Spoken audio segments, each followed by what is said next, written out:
In this video, I'm going to show you how you can fix a problem with the Microsoft Edge web browser redirecting you to a website called maxask.com every single time you use the Google search facility.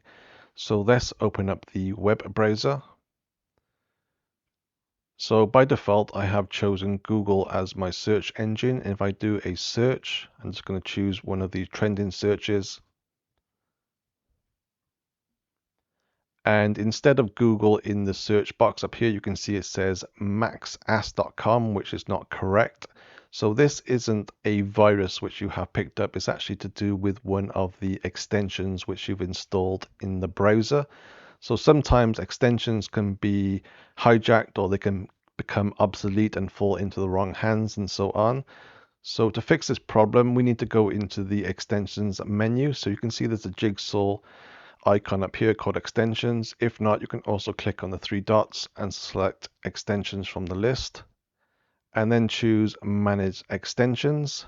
So I have read online that people report that this isn't just limited to just one single extension. So it may be a case of trial and error until you find the correct extension which is causing the problem. In my case, I know it's this one here called context menu for Google Translate.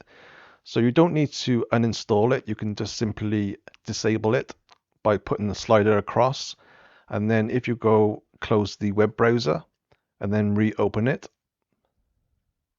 And then if I do the same search, we can now see that Google is listed in the search box at the very top. So now to remove the extension, go back to extensions, select manage extensions, and then this time select the remove option and then just select remove, and then you should be good to go. So that's it. Thanks for watching.